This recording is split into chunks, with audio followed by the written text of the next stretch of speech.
देहरादून में मौसम बदलते ही एलर्जी और इन्फेक्शन के मामले बढ़ने लगे हैं। चिकित्सा अधीक्षक डॉक्टर आरएस विश्व ने बताया कि अक्टूबर से दिसंबर तक ड्राइनेस और धूल की वजह से नाक, कान, गले और छाती के इन्फेक्शन आम हो जाते हैं।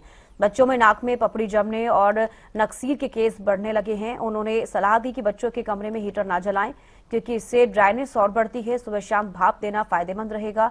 दून वैली में पोलन और धूल बढ़ने से बड़ों में भी एलर्जी और वायरल इन्फेक्शन फैल रहा है। डॉक्टर ने सलाह दी है कि दिक्कत बढ़ते ही तुरंत इलाज कराएं।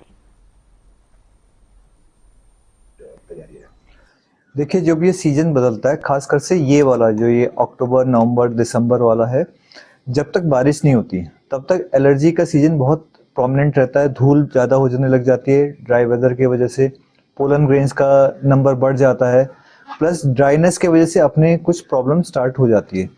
तो इस इन्वायरमेंट में अपर रेस्पिरेटरी ट्रैक्ट, नाक, कान, गले का और छाती के इन्फेक्शन के चांसेस बहुत बढ़ जाते हैं।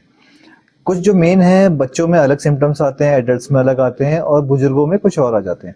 जैसे बच्चों में आज की तारीख में, इन दिनों में ड्राई वेदर होने की वजह से नाक में पपड़ी जमने की सिचुएशन बढ़ जाती है, जिसकी वजह से नाक से खून आने के चांसेस बढ़ जाते हैं।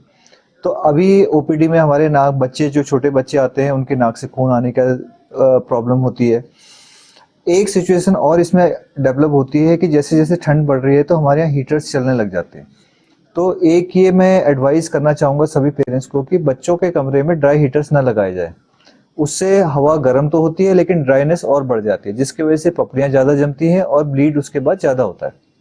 दूसरा, ड्राइनेस की वजह से हमारा नाक की जो टेंडेंसी होती है ड्राई रहने की बढ़ती है, तो इन्फेक्शन ज़्यादा होता है, क्योंकि हमारा नॉर्मल सिलियरी मैकेनिज्म, जिसे हम सफाई का मैकेनिज्म कहते हैं, वो खराब होता है। तो बच्चों को इस सिचुएशन में भाप देने की टेंडेंसी रखनी चाहिए कि सादे पानी की भाप सुबह शाम दिलाएं, ताकि नाक में पपड़ियाँ ना जमे। एडल्ट्स में दिक्कत क्या है कि एलर्जी की सिचुएशन बच्चों में भी और एडल्ट्स में भी एलर्जी भी बढ़ती है, खासकर से दून वैली में, जहाँ पे कि कप से हमारा स्ट्रक्चर है, इसमें पोलन डस्ट इकट्ठा होने की एक टेंडेंसी है, जिसके वजह से इस फेज में एलर्जी बहुत बढ़ जाती है, बच्चों में भी और एडल्ट्स में भी। तो इसके लिए एक बेसिक रूल है कि जिस चीज़ से एलर्जी है हमें उसको अवॉइड करना चाहिए। धूल से हो रही है तो मुंह ढकें, धूल वाली जगह पे ना जाएं। अगर दिक्कत हो ही जाती है तो उसका समय पर इलाज कराएं। एडल्ट्स में वायरल और बच्चों में वायरल इन्फेक्शन के चांसेस इसके बाद सेकंड फेज में आने के बढ़ जाते हैं, जिसके वजह से जितना बुखार की, गला खराब, जुखाम, कान बहना, ये सब इकट्ठा हो जाता है। इनके लिए एक इम्पॉर्टेंट चीज़ है कि अर्ली डायग्नोसिस, अर्ली ट्रीटमेंट। जैसी आपको दिक्कत होती है तुरंत अस्पताल आएँ, दिखाएं और ठंड से बचें। आपको लगता है नाक, कान, गला बंद हो रहा है तो तुरंत भाप लें।